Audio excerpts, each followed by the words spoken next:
गहरी रात में इमाम साहब के कमरे में एक सुंदर हिंदू युवती आ पहुंची। फिर जो हुआ वो आपके शरीर के रोंगटे खड़े कर देगा। प्राचीन शहर के एक कोने में एक विशाल मस्जिद थी और उसके साथ ही लगा हुआ था इमाम साहब का हुजरा। इसी हुजरे में रहते थे एक युवा इमाम जिनका नाम अहमद था। उम्र में जवान होने के बावजूद ज्ञान और बुद्धि में शहर के बुजुर्ग भी उनका सम्मान करते थे। एक दिन गहरी रात में जब सब लोग सो चुके थे, अहमद टिमटिमाती लालटेन की रोशनी में किताब पढ़ रहे थे। अचानक दरवाजे पर दस्तक की आवाज सुनाई दी। अहमद उठे, धीरे धीरे दरवाजे की ओर बढ़े और दरवाजा खोल दिया। दरवाजा खुलते ही एक युवती अंदर आकर जमीन पर गिर पड़ी। अहमद तुरंत एक तरफ हट गए। वो औरत जमीन पर गिरते ही हांफने लगी। उसके बदन पर कीमती रेशमी कपड़े थे। गले का हार और हाथों की चूड़ियां इस बात की गवाही दे रही थीं कि वो किसी साधारण घर की नहीं है। लेकिन उसके कपड़ों का ढंग और माथे पर चिपका हुआ सिंदूर का हल्का निशान बता रहा था कि वो हिंदू समुदाय से है। अहमद ने फौरन अपनी नजरें झुका ली, लेकिन वो औरत झट से उठी और अहमद के पैरों से लिपट गई और बोली, दया कीजिए, मुझे बाहर मत निकालिए, वे लोग मुझे मार डालेंगे। ये सुनकर अहमद ने कहा, आप कौन हैं? इस गहरी रात में एक गैर महरम औरत का मेरे हुजरे में आना नामुमकिन है। आप अभी यहाँ से चली जाइए। तब वो औरत रोती हुई आवाज में बोली, हजूर, मैं जानती हूँ ये गुनाह है, मैं जानती हूँ ये आपके मजहब के नियमों के खिलाफ है, लेकिन मैं बेबस हूँ। मैं इस शहर के मुख्य व्यापारी की बेटी हूँ। मेरा नाम नीला है। आज रात शहर के शासक ने मेरे पिता की हत्या कर दी है। अब वो मुझे ढूंढ रहा है। अगर मैं अभी बाहर गई तो वे लोग मुझे नोच डालेंगे। दया कीजिए, बस आज की रात मुझे यहाँ रहने दीजिए। लड़की की बात सुनकर अहमद ठिठक गए। शहर का शासक जालिम खान एक अत्याचारी हाकिम था। उसकी लालची नजर से इस शहर में कोई भी सुरक्षित नहीं था। कुछ देर बाद अहमद बोले, लेकिन यहाँ आपका रहना भी सुरक्षित नहीं है। अगर किसी ने देख लिया तो मेरी और आपकी दोनों की मौत की सजा होगी। समाज इसे कभी स्वीकार नहीं करेगा। तब नीला कांपती हुई आवाज में बोली, मौत तो बाहर भी मेरा इंतजार कर रही है। अगर मैं यहाँ रहूंगी तो बदनामी होगी, लेकिन अगर बाहर गई तो इज्जत और जान दोनों चली जाएंगी। मैंने सुना है मुसलमान अमानत की हिफाजत करते हैं। आज मैं आपकी अमानत हूँ, क्या आप मुझे हैवानों के हवाले कर देंगे? ये सुनकर युवा अहमद के माथे पर चिंता की लकीरें पड़ गईं। एक तरफ सख्त धार्मिक अनुशासन और सामाजिक नियम, दूसरी तरफ एक मुसीबत में फंसी औरत की इज्जत और जान की हिफाजत। इस्लाम बेसहारा की मदद को सबसे ऊंचा दर्जा देता है, लेकिन ये स्थिति बेहद जटिल थी। आखिरकार अहमद ने जल्दी से फैसला कर लिया, जो होगा देखा जाएगा, मैं मदद करूंगा। उन्होंने दरवाजा मजबूती से बंद कर दिया और मोटी लकड़ी की कुंडी चढ़ा दी। फिर उन्होंने नीला से कहा, सुनिए, मैं आपको पनाह दे रहा हूं, लेकिन एक शर्त है। फज्र की आजान से पहले आपको यहां से चले जाना होगा, और जब तक मैं इस कमरे में हूं, आप उस कोने में पर्दे के पीछे रहेंगी। भूल कर भी सामने मत आइएगा। ये सुनकर नीला ने कृतज्ञता से सिर हिलाया। फिर वो जल्दी से कमरे के कोने में रखे पुराने पर्दे के पीछे जाकर खुद को छिपा लिया। इसके बाद अहमद फिर से अपनी किताब के सामने बैठ गए, लेकिन अब उनका ध्यान किताब में नहीं था। उनके कान बाहर की आहट पर लगे थे। इस तरह लगभग 10 मिनट बीत गए। फिर घोड़ों की टापों की आवाज सुनाई दी, कई घोड़े। ये सुनकर अहमद का दिल जोर से धड़कने लगा। जालिम खान के सिपाही आ चुके थे। वे बाहर से चिल्लाकर बोले, इमाम साहब, दरवाजा खोलिए। अहमद ने खुद को शांत रखने की कोशिश की। उठकर दरवाजे के पास गए, लेकिन खोला नहीं। अंदर से बोले, कौन है? इस वक्त अल्लाह के घर में क्या चाहिए? तब बाहर से एक सेनापति गरज कर बोला, हम शासक के आदमी हैं। खबर मिली है कि एक विधर्मी लड़की भागकर इस तरफ आई है। किसी ने उसे मस्जिद की हद में दाखिल होते देखा है। दरवाजा खोलिए, हम तलाशी लेंगे। ये सुनकर अहमद ने सख्त आवाज में कहा, ये मस्जिद है, अल्लाह का घर। यहाँ कोई अपराधी या भगोड़ा नहीं है। मैं इबादत कर रहा हूँ, खलल मत डालो। ये सुनकर सेनापति ठहाका मारकर हंसा और बोला, इबादत बाद में करना, हमें पक्की खबर है। अगर दरवाजा नहीं खोला तो हम तोड़कर अंदर आ जाएंगे, और अगर लड़की तुम्हारे कमरे में मिल गई तो तुम्हारी इमामत का स्वाद चखा देंगे। अहमद ने तब उस कोने की तरफ देखा जहां नीला छुपी हुई थी। वो लड़की जरूर डर के मारे सिकुड़ कर बैठी होगी। अहमद ने सोचा, अगर वे अंदर आ गए तो न सिर्फ लड़की पकड़ी जाएगी, बल्कि एक इमाम के कमरे में विधर्मी लड़की मिलने के इल्जाम में पूरे शहर में दंगा भड़क जाएगा। मुसलमानों की इज्जत मिट्टी में मिल जाएगी, और लड़की को उनके हवाले करना मतलब उसे जुल्म और दरिंदगी के मुंह में धकेल देना। अहमद की नजर कमरे में रखे बड़े संदूक पर पड़ी। उसमें किताबें रखी जाती थी। उन्होंने धीरे से कहा, वे लोग दरवाजा तोड़ देंगे, आपको इस संदूक के अंदर जाना होगा। सांस लेने में तकलीफ होगी, लेकिन इसके अलावा कोई रास्ता नहीं है। मैं उन्हें टालने की कोशिश करता हूँ। ये सुनकर नीला ने बिना कोई सवाल किए जल्दी से संदूक के अंदर घुसकर खुद को समेट लिया। तब अहमद ने संदूक का ढक्कन बंद कर दिया, लेकिन पूरी तरह ताला नहीं लगाया, ताकि थोड़ी हवा अंदर जा सके। फिर उन्होंने अपना जुब्बा उतारकर संदूक के ऊपर फैला दिया और जायनमाज बिछाकर ठीक संदूक के सामने नमाज के लिए खड़े हो गए। उसी वक्त जोर की आवाज के साथ दरवाजे की कुंडी टूट गई और 3 हथियारबंद सिपाही हुजरे में घुस आए। उनके हाथों में नंगी तलवारें थीं। सेनापति आगे बढ़ा। अहमद उस वक्त नमाज में थे। वो हिले नहीं, सजदे में पड़े रहे। सेनापति ने पूरे कमरे की तलाशी ली, लेकिन कोई नहीं मिला। फिर उसकी नजर अहमद के सामने रखे बड़े संदूक पर पड़ी, जिसके ऊपर अहमद का जुब्बा रखा था। वो वहां आगे बढ़ा। उसने तलवार की नोक से संदूक पर रखे जुब्बे को हटाया, लेकिन अहमद का सजदा अभी भी खत्म नहीं हुआ था। उसी पल बाहर से एक और सिपाही दौड़ता हुआ आया और बोला, सेनापति साहब, खबर मिली है कि लड़की को नदी के घाट की तरफ भागते देखा गया है। हम यहाँ वक्त बर्बाद कर रहे हैं। ये सुनकर सेनापति ने एक बार अहमद की ओर देखा, फिर उसने संदूक की तरफ देखा। उसके मन का शक अभी भी पूरी तरह दूर नहीं हुआ था। फिर वो बोला, अहमद साहब, नमाज खत्म नहीं होगी क्या? या नमाज खत्म होते ही कोई छुपा हुआ सच बाहर आएगा? तब अहमद ने शांति से अल्लाह अकबर कहा और सीधे बैठ गए। उन्होंने सेनापति की आंखों में देखकर शांत स्वर में कहा, अल्लाह के घर में आप लोग हथियार लेकर दाखिल हुए हैं। क्या ये शासक का हुक्म है या आप लोग अल्लाह से भी बड़ी किसी ताकत के मालिक बन गए हैं? सेनापति झुंझला कर बोला, बहस मत कीजिए, इस संदूक में क्या है? अहमद बिना जरा भी घबराए बोले, किताबें, अल्लाह का कलाम। आप चाहें तो खोलकर देख सकते हैं, लेकिन याद रखिए, अगर वहां आपको वो चीज न मिले जिसे आप ढूंढ रहे हैं, तो अल्लाह के घर की बेअदबी के लिए कयामत के दिन जवाब देना होगा। अहमद की आवाज में ऐसी गंभीरता थी कि सेनापति एक पल के लिए ठिठक गया। उसने सोचा, एक इमाम झूठ नहीं बोलेगा। फिर उसने अपने साथियों से कहा, चलो हम घाट की तरफ चलते हैं, यहाँ वक्त बर्बाद करने से कोई फायदा नहीं। इसके बाद सैनिक बाहर चले गए। जाते जाते वे टूटा हुआ दरवाजा जोर से पटक कर बंद कर गए। उनके जाते ही अहमद तुरंत उठे और किसी तरह दरवाजे को फिर से अटका दिया। फिर दौड़कर संदूक के पास गए और उसका ढक्कन खोला, लेकिन तब तक नीला बेहोश हो चुकी थी। ऑक्सीजन की कमी से उसका चेहरा नीला पड़ गया था। अहमद ने जल्दी से उसे संदूक से बाहर निकाला और जमीन पर लिटा दिया। हाथ में पानी लेकर उसके चेहरे पर छींटे मारे। कुछ देर बाद नीला ने आंखें खोली और लंबी सांस ली। अहमद ने राहत की सांस लेते हुए कहा, वे लोग चले गए हैं, लेकिन ज्यादा देर दूर नहीं रहेंगे। जब घाट पर जाकर उन्हें आप नहीं मिलेंगी तो वे फिर इधर आएंगे या पूरे शहर में तलाशी शुरू कर देंगे। ये सुनकर नीला उठकर बैठ गई और कृतज्ञता भरे स्वर में बोली, आपने मेरी जान बचा ली, लेकिन अब मैं कहाँ जाऊं? मेरा घर उन्होंने जला दिया है। डर के मारे मेरे रिश्तेदार भी दरवाजा नहीं खोलेंगे। ये सुनकर अहमद कुछ देर सोचते रहे, फिर बोले, शहर के पश्चिमी फाटक के पास एक पुराना कब्रिस्तान है। वहाँ एक बुजुर्ग खादिम रहते हैं। वो मेरे जान पहचान के हैं और बहुत भरोसेमंद हैं। अभी के लिए आपको वहां छोड़ आना ही एकमात्र रास्ता है, लेकिन समस्या ये है कि पश्चिमी फाटक तक पहुंचने के लिए शहर का मुख्य बाजार पार करना होगा और इस वक्त वहां पहरेदारों की कड़ी निगरानी है। नीला बोली, मैं तैयार हूं, आप जो कहेंगे मैं वही करूंगी। तब अहमद ने कहा, इस कपड़े में आप नहीं जा सकती, इसे देखते ही वे पहचान लेंगे। फिर अहमद ने अपनी अलमारी से एक काला बुर्का निकाला। ये उनकी माँ की निशानी थी, जिसे उन्होंने संभाल कर रखा था। उन्होंने उसे देते हुए कहा, इसे पहन लीजिए, सिर से पांव तक खुद को ढक लीजिए और एक शब्द भी मत बोलिए। अगर कोई कुछ पूछेगा तो मैं जवाब दूंगा। आप मेरी पत्नी बनकर मेरे साथ चलेंगी। ये सुनकर नीला चौंक गई और बोली, क्या पत्नी बनकर? अहमद बोले, हाँ, इसके अलावा कोई और रास्ता नहीं है। अगर पहरेदार रोकेंगे तो मैं कहूंगा कि मेरी पत्नी बीमार है, उसे हकीम के पास लेकर जा रहा हूँ। देर करना मुमकिन नहीं था। नीला ने बुर्का हाथ में लिया। वो अलग धर्म और अलग संस्कृति की थी, लेकिन आज अपनी जान बचाने के लिए उसे ये रूप अपनाना पड़ रहा था। बुर्का पहनने के बाद वो जैसे बिल्कुल दूसरी इंसान लगने लगी। अहमद ने हाथ में लालटेन ली और कहा, चलिए, सुबह होने से पहले हमें लौटना होगा। फिर दोनों गहरी रात में ही सड़क पर निकल पड़े। आगे आगे इमाम अहमद और पीछे बुर्का पहने नीला। सड़कें सुनसान थीं। कुछ दूर जाने के बाद बाजार के मोड़ पर उन्होंने देखा कि मशाले लिए कुछ पहरेदार खड़े हैं। वे हर आने जाने वाले को रोक रहे थे। तब अहमद ने धीरे से नीला से कहा, डरिए मत, बस मेरे पास ही रहिए, मेरा हाथ मत पकड़िए, थोड़ा फासला बनाए रखिए, लेकिन बहुत दूर भी मत जाइए।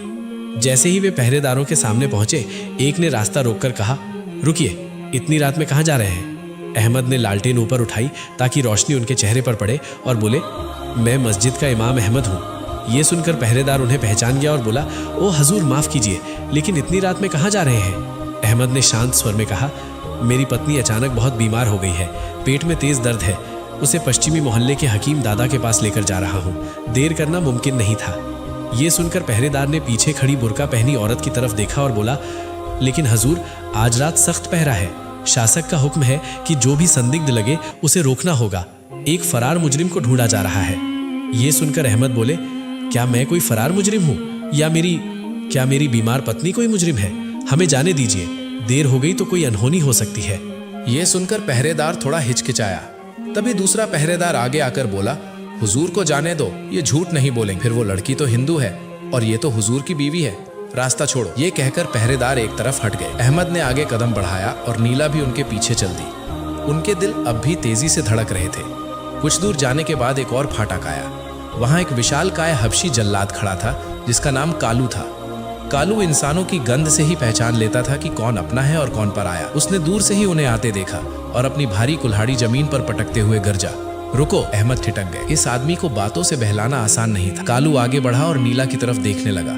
वो उसके पास गया, गहरी सांस ली और फिर कर्कश आवाज में बोला, इस औरत के बदन से रेशमी कपड़ों की खुशबू आ रही है। गरीब इमाम की बीवी रेशम नहीं पहनती और हुजूर की बीवी के पैरों में सोने की पायल भी नहीं होती, जिसकी आवाज मैं यहां से ही सुन रहा था। यह सुनकर अहमद सिहरन के। बुरके के नीचे नीला के पैरों में जो पायल और रेशमी कपड़े थे उन्हें उतारने का समय ही नहीं मिला था। कालू ने कुल्हाड़ी उठाते हुए कहा, बुरका हटाओ, मैं देखना चाहता हूं अंदर कौन है। अहमद उसके सामने जाकर खड़े हो गए।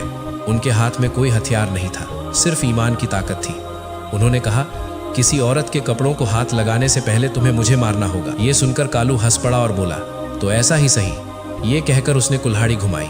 उसी पल अंधेरे से एक तीर आकर उसके हाथ में लगा और कुल्हाड़ी छिटक कर गिर गई। तभी अंधेरे से एक परिचित आवाज आई, भागिए हुजूर। अहमद और नीला बिना एक पल गवाए फाटक के पास बने छोटे सुरंग रास्ते की ओर दौड़ पड़े। सुरंग से निकलकर वे शहर के बाहर की तरफ भागे और कब्रिस्तान की ओर बढ़े। अंधेरे में ठोकर खाते हुए वे आगे बढ़ते रहे। नीला की सांस फूल रही थी। बुरके के नीचे भारी रेशमी कपड़े शरीर से चिपके हुए थे, जिससे दौड़ना उसके लिए मुश्किल हो रहा था, लेकिन रुकने का कोई रास्ता नहीं था। पीछे मशालों की रोशनी और सैनिकों की आवाजें सुनाई दे रही थी। आखिरकार वे कब्रिस्तान की सीमा दीवार के पास पहुंचे। ये जगह बस्ती से काफी दूर थी। चारों तरफ पुराने झाऊ पेड़ों का जंगल था। दीवार के एक टूटे हिस्से से वे अंदर दाखिल हुए। कब्रिस्तान का माहौल डरावना था। सैकड़ों साल पुरानी कब्रें, कुछ टूटी हुई, कुछ घास में ढकी हुई। बीच में एक छोटी सी कुटिया थी जहां उस बूढ़ी खादिम के रहने की बात अहमद ने कही थी। अहमद कुटिया की तरफ बढ़े। अंदर से टिमटिमाती रोशनी आ रही थी। उन्होंने दरवाजे पर जाकर कहा, चाचा मैं अहमद हूँ, दरवाजा खोलिए, बहुत जरूरी है। कुछ देर बाद एक बूढ़ा आदमी आया, दरवाजा खोला और बोला, अहमद, इतनी रात को मरे हुओं के देश में जिंदा लोगों का क्या काम? उसने अहमद के पीछे खड़ी बुर्का पहनी नीला को देखा। भौहें सिकोड़ते हुए बोला, साथ में कौन है? क्या मौत आज जोड़े में आई है? अहमद जल्दी से अंदर आए और नीला को भी इशारे से भीतर बुलाया। फिर बूढ़े का हाथ पकड़कर बोले, चाचा मजाक का वक्त नहीं है, जालिम खान के लोग हमें ढूंढ रहे हैं, इसे यहाँ छुपा कर रखना होगा, आपके सिवा भरोसा करने लायक कोई नहीं। बूढ़ा खादिम कुछ देर तक नीला की तरफ देखता रहा, फिर बोला, जालिम खान के लोग जिंदा इंसानों को मारते हैं, मरे हुओं से नहीं डरते, वे यहाँ भी आएंगे। अहमद बोले, कम से कम आज की रात, सुबह होते ही मैं कोई और इंतजाम करूंगा। ये सुनकर बूढ़े ने सिर हिलाया और कहा, ठीक है, लेकिन जमीन के ऊपर रहना सुरक्षित नहीं। कब्रिस्तान के नीचे एक पुरानी सुरंग है जिसे बहुत पहले लुटेरे इस्तेमाल करते थे, अब उसे कोई नहीं जानता, तुम लोग वहीं जाओ। फिर उसने कमरे के फर्श पर पड़ी एक पुरानी चटाई हटाई। नीचे एक लकड़ी का पट्टा था। उसे उठाते ही अंधेरी सीढ़ियां दिखी और नीचे से बदबूदार हवा का झोंका आया। बूढ़ा बोला, जल्दी नीचे उतर जाओ, मैं ऊपर से बंद कर दूंगा। अहमद ने लालटेन उठा ली। नीला डर के मारे उनका हाथ कसकर पकड़ने लगी। अहमद ने कुछ नहीं कहा और सावधानी से सीढ़ियां उतरने लगे। सुरंग बहुत गहरी थी। लालटेन की रोशनी में दिखा कि दोनों तरफ कंकाल पड़े हुए हैं। शायद ये वही लुटेरे थे जो रास्ता भटककर यहीं मर गए थे। नीला डर के मारे चीखने ही वाली थी, लेकिन खुद को संभाल लिया। तब अहमद ने धीरे से कहा, डरिए मत, मरे हुए किसी को नुकसान नहीं पहुंचाते, असली डर जिंदा लोगों से है। आखिर वे सुरंग के आखिरी सिरे पर पहुंचे। वहां जगह थोड़ी चौड़ी थी और एक पत्थर का चबूतरा सा बना था। अहमद ने वहीं लालटेन रख दी। नीला ने बुरके का घूंघट हटाया। उसका गोरा चेहरा अब पीला पड़ गया था। वो बोली, मेरे पिता का क्या होगा? मैं भाग आई, लेकिन उनकी लाश। अहमद ने कहा, अभी इन बातों को सोचने से फायदा नहीं, पहले आपको बचना होगा। आपके पास कोई गहना या कीमती चीज है? भागने के लिए पैसे की जरूरत पड़ेगी। नीला ने अपने गले का हार और हाथों की कीमती चूड़ियां दिखाते हुए कहा, ये बहुत कीमती है, लेकिन इन्हें बेचने जाऊंगी तो पकड़ी जाऊंगी। अहमद चिंतित होकर बोले, सही कह रही हैं, अभी ये दौलत से ज्यादा मुसीबत है, इन्हें छुपा कर रखना होगा। तभी ऊपर से धप धप की आवाज आने लगी, जैसे कोई जोर जोर से फर्श पर चल रहा हो। फिर बूढ़े खादिम की दर्द भरी चीख सुनाई दी, बोल बूढ़े, वे कहाँ गए?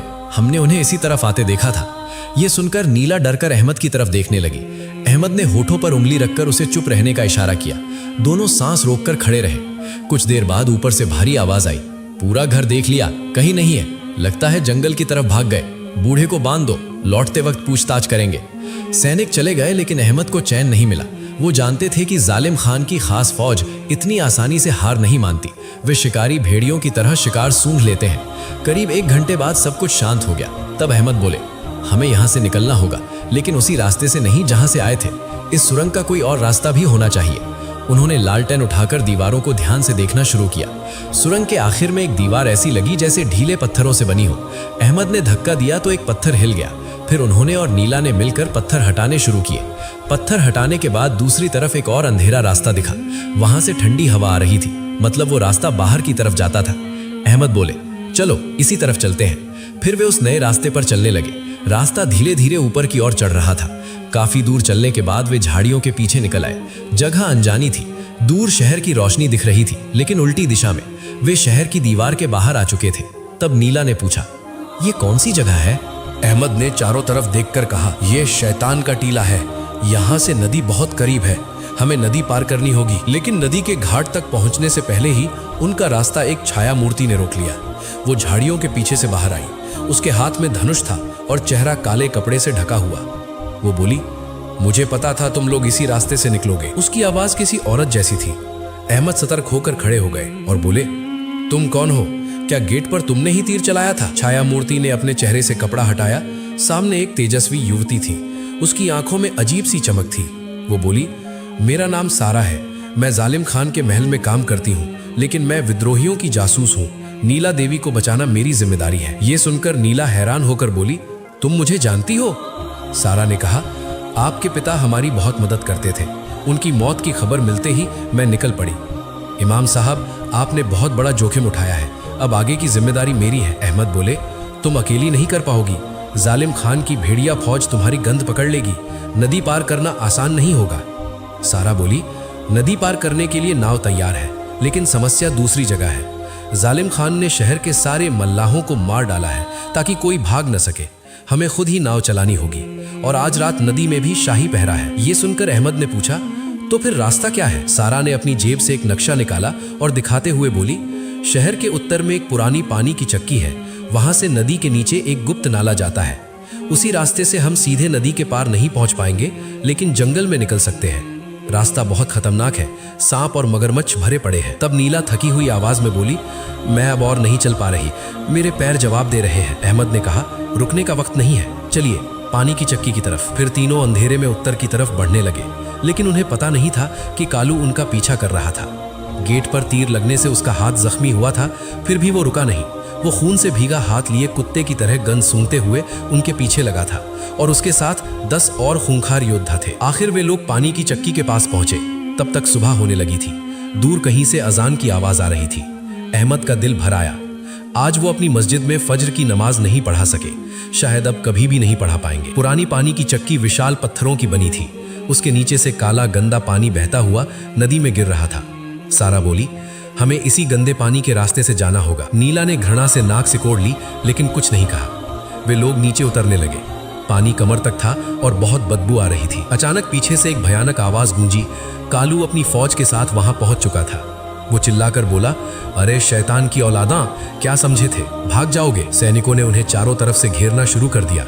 आगे नदी, पीछे कालू, दोनों तरफ रास्ता बंद। तब अहमद ने सारा से कहा, तुम लोग नाले के अंदर उतर जाओ, मैं इन्हें रोकता हूँ। ये सुनकर सारा बोली, नामुमकिन, आप मारे जाएंगे। अहमद मुस्कुराकर बोले, इमाम का काम सिर्फ नमाज पढ़ाना नहीं होता, जालिम के सामने खड़े होना भी होता है।